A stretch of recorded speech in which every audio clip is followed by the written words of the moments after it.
ऋषियों ने कहा, सुनो सुगंधा,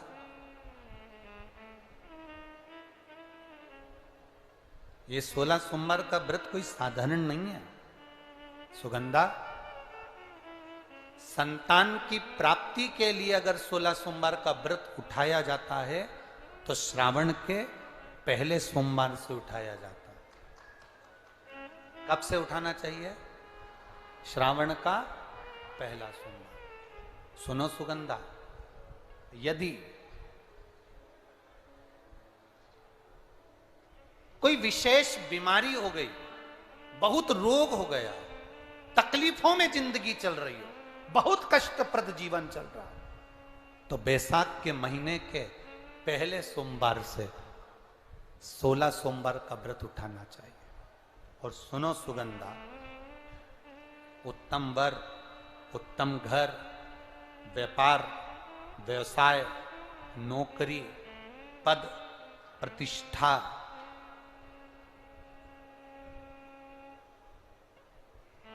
के लिए अगर हमें व्रत करना है तो मार्गशीर्ष मास का पहला सोमवार से इस व्रत को प्रारंभ कर देना चाहिए। मार्गशीर्ष मास का पहला जो सोमवार हो उसमें इस व्रत को प्रारंभ कर लो।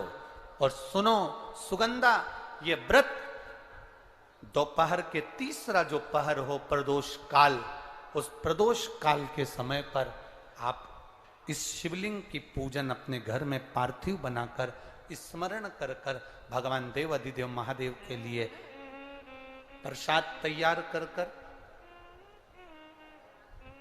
आप जिस भाव से भगवान शंकर का आटा सेक कर या चूरमा बनाकर या मलिदा बनाकर जो भी आप बना रहे हैं, उससे 3 हिस्से प्रसाद के इस 16 सोमवार के व्रत में भी होते हैं।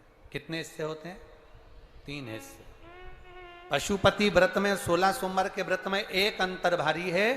पशुपति व्रत में 2 हिस्से मंदिर में रह जाते हैं, एक हिस्सा अपने साथ आता है और स्वयं को खाना पड़ता है।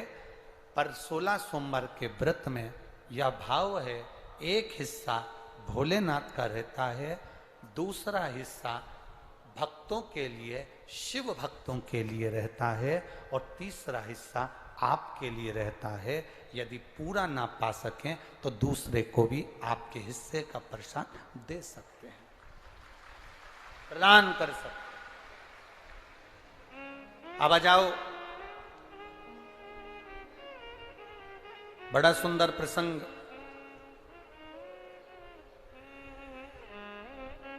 नरसिंह पुराण का आता है। एक बड़ा सुंदर प्रसंग आया।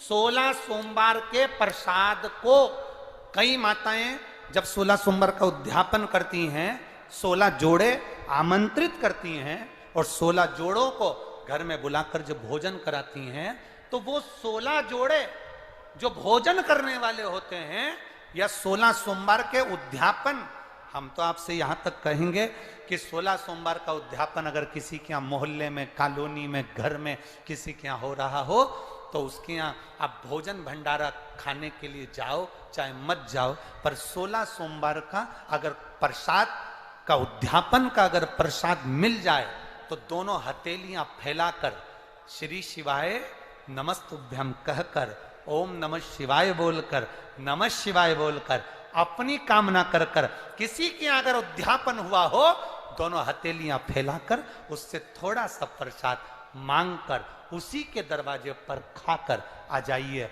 आपकी जिंदगी को सुख का अनुभव हो जाए।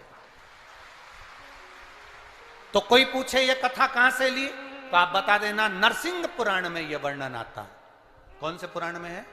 नरसिंह पुराण में वर्णन आया कि एक बहुरोमा नाम का एक दैत्य था, एक असुर बहुरोमा।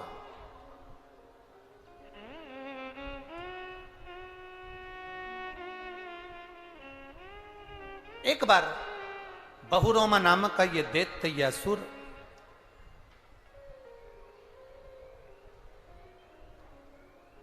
मार्ग से निकलकर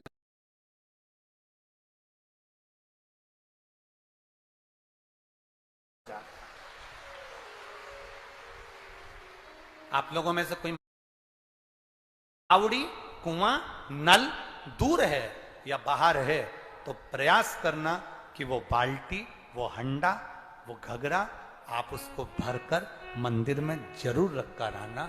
जितने लोग जल चढ़ाएंगे वो